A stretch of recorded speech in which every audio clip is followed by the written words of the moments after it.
Pasukan semongko tarik sis. Assalamualaikum warahmatullahi wabarakatuh.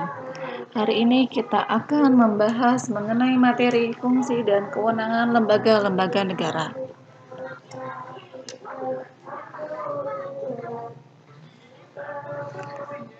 Kita akan membedakan antara suprastruktur dan infrastruktur dalam sistem politik Indonesia.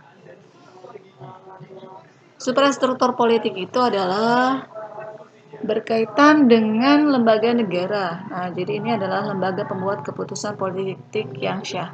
Misalnya presiden, wakil presiden, MPR, DPR, Komisi Yudisial, Mahkamah Konstitusi, Mahkamah Agung, dan lain sebagainya. Sedangkan di sini infrastruktur politik itu adalah mesin politik masyarakat yang terdiri atas beberapa kelompok yang dibentuk berdasarkan kesamaan sosial, ekonomi, tujuan, dan kesamaan lainnya. Seperti partai politik, kelompok kepentingan atau interest group, kelompok penekan atau disebut juga pressure group, media komunikasi politik, dan juga tokoh politik.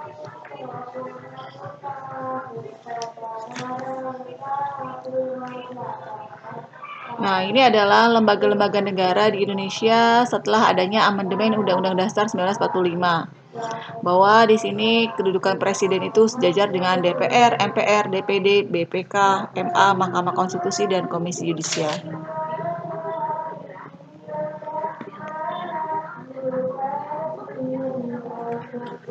Ini adalah lembaga infrastruktur yang ada di Indonesia. Partai politik, seperti yang kita ketahui, partai politik di sini merupakan organisasi perwakilan masyarakat yang mempunyai kegiatan berkesinambungan dengan memiliki fungsi antara lain sebagai sosialisasi politik, rekrutmen politik, partisipasi politik, pemadu kepentingan, komunikasi politik, pengendalian konflik, dan juga kontrol sosial. Kelompok kepentingan ataupun interest group adalah kelompok yang berusaha mempengaruhi kebijakan pemerintah tanpa mengharapkan jabatan politik tertentu. Biasanya kelompok ini menampung saran, kritik, dan juga tuntutan dari masyarakat serta menyampaikannya kepada sistem politik yang ada. Misalnya, interest group asosiasi, contoh seperti Kamar Dagang Indonesia. Ada juga interest group institusional, contohnya PGRI, ID, ataupun organisasi profesi lainnya. Ada lagi di sini kelompok penekan. Kelompok penekan ini adalah sekelompok orang yang tergabung menjadi anggota lembaga kemasyarakatan yang bertujuan memaksakan kehendaknya kepada pihak penguasa. Misalnya, LSM, organisasi keagamaan, organisasi kepemudaan, dan juga lain-lain. Alat komunikasi politik ataupun disebut media komunikasi politik memiliki fungsi sebagai penyampai informasi, edukasi, korelasi, dan juga kontrol sosial. Selanjutnya tokoh politik. Tokoh politik itu adalah disebut juga aktor politik yang merupakan pemimpin politik ataupun pemerintahan yang mempengaruhi dalam proses politik. Selanjutnya, lembaga negara menurut Undang-Undang Dasar 45 ada di sini MPR. MPR ini terdiri dari DPR dan juga DPD yang dipilih melalui pemilihan umum. Selanjutnya, tugas dan wewenang MPR antara lain mengubah dan menetapkan undang-undang dasar, melantik presiden dan wakil presiden berdasarkan hasil pemilu. Jadi setelah adanya amandemen Undang-Undang Dasar 45, MPR itu tugasnya bukan memilih presiden dan wakilnya, tapi hanya melantik presiden berdasarkan hasil dari pemilihan pemilu. Bisa memberhentikan presiden nggak? Ya, bisa. Di sini MPR punya wewenang untuk memutuskan usul DPR berdasarkan putusan MK untuk memberhentikan presiden. Jadi bukan serta-merta MPR yang memberhentikan presiden, tapi di sini berdasarkan putusan dari MK apabila presiden ataupun wakilnya dianggap menyimpang dari aturan. Oke, yang lain bisa dibaca. Nah, lembaga negara menurut Undang-Undang Dasar 45, yang kedua adalah presiden.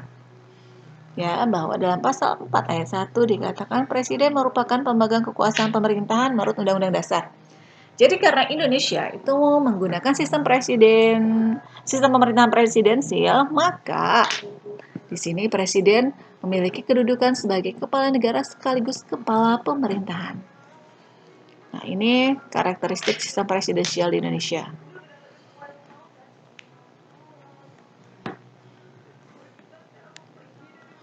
Lembaga negara selanjutnya adalah DPR. DPR ini jumlahnya 560 orang, masa jabatannya 5 tahun, terdiri dari anggota partai peserta pemilu. Fungsi DPR, fungsi legislasi. Fungsi legislasi itu adalah membuat aturan. Anggaran itu adalah untuk membuat APBN, mengawasi jalannya undang-undang. Namanya Mbak Lilin.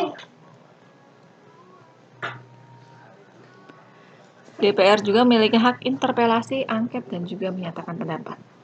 Tugas dan undang DPR bisa dibaca, cukup banyak ya.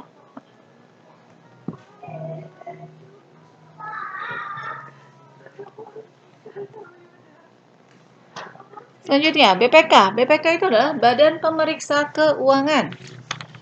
Nah, BPK ini merupakan lembaga yang bebas dan mandiri serta berwenang untuk memeriksa pengelolaan dan juga tanggung jawab tentang keuangan negara.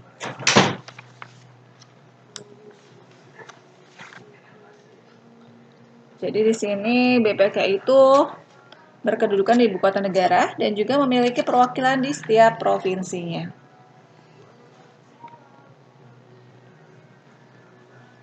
Mahkamah Agung ini adalah lembaga yudikatif. Ya.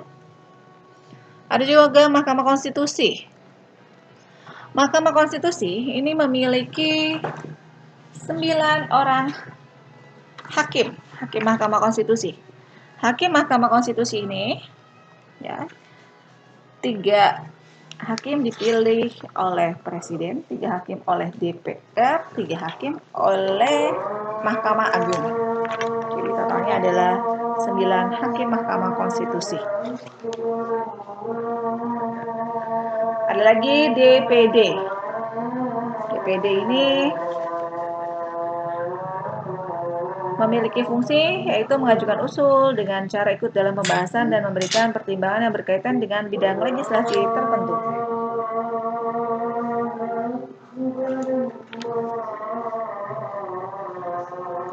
Komisi Yudisial. Komisi Yudisial ini merupakan lembaga yang berperan dalam proses seleksi hakim agung dan melakukan pengawasan terhadap para hakim. Jadi menjaga supaya para hakim yang ada di Indonesia itu bertindak sesuai dengan kode etik hakim.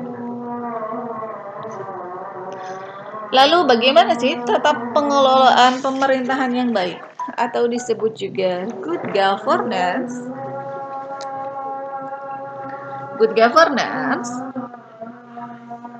dapat dikatakan sebagai kepemerintahan yang baik. Artinya, proses penyelenggaraan kekuasaan negara dalam melaksanakan penyediaan public goods ataupun service.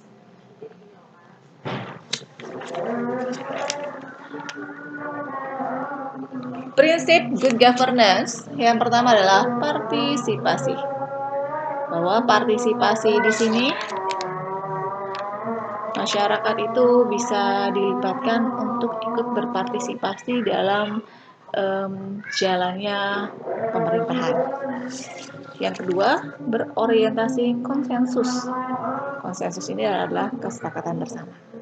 Visi strategis, tanggap efektif dan efisien. Akuntabilitas. Apa akuntabilitas?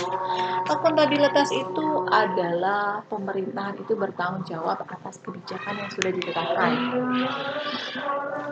Transparansi ini maksudnya pemerintah hendaknya memberikan kejelasan terkait tentang informasi yang menimbulkan keraguan dalam masyarakat.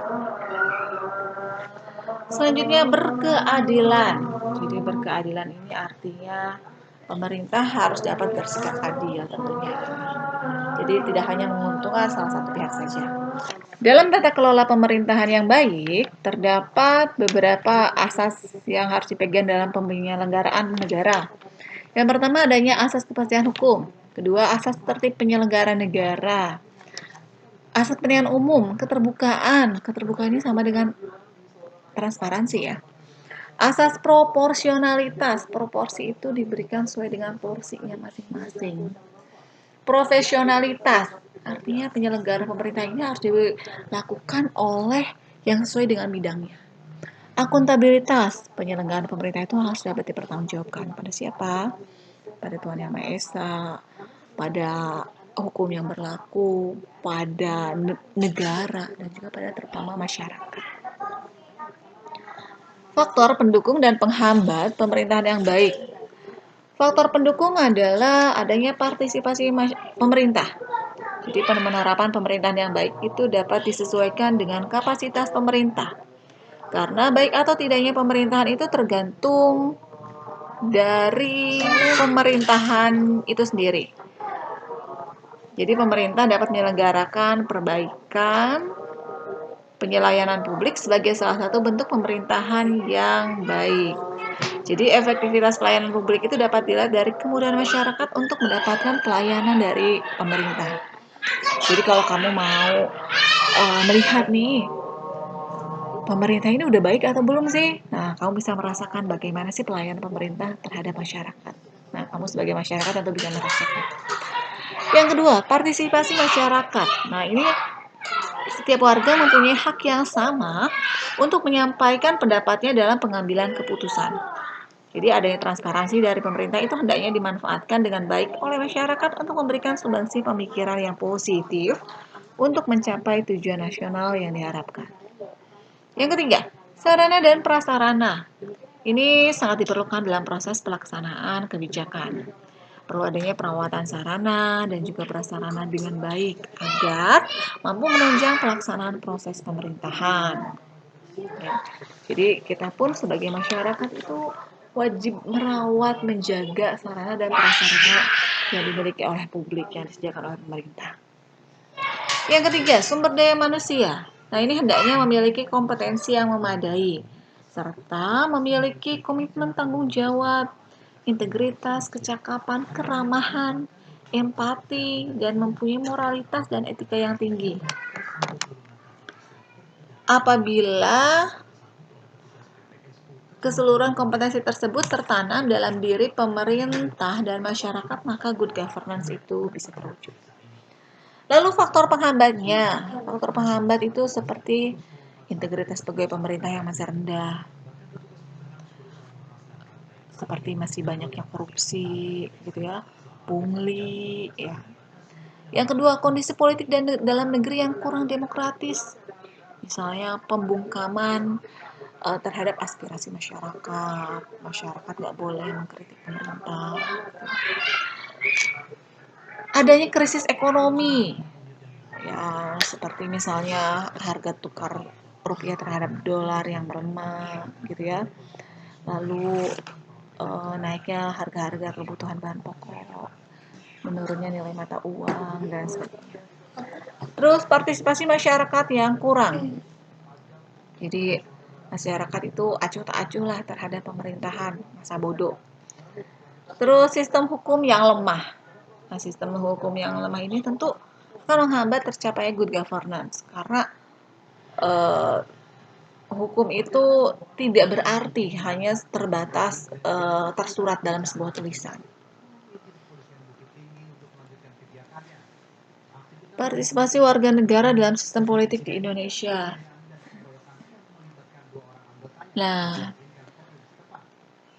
apa sih partisipasi politik? Nah, partisipasi politik ini adalah kegiatan mempengaruhi pemerintah dan dilakukan baik melalui prosedur wajar dan tidak berupa kekerasan. Bentuk-bentuk partisipasi politik itu ada yang konvensional, ada yang non-konvensional.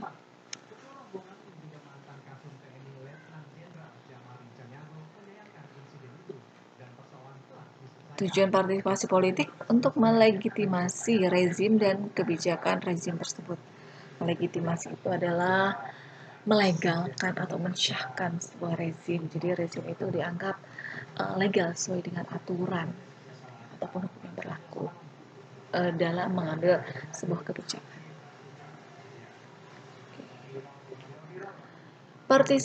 Tingkatan partisipasi politik. Semakin luas ruang lingkup partisipasi politik, maka semakin rendah atau semakin kecil intensitasnya.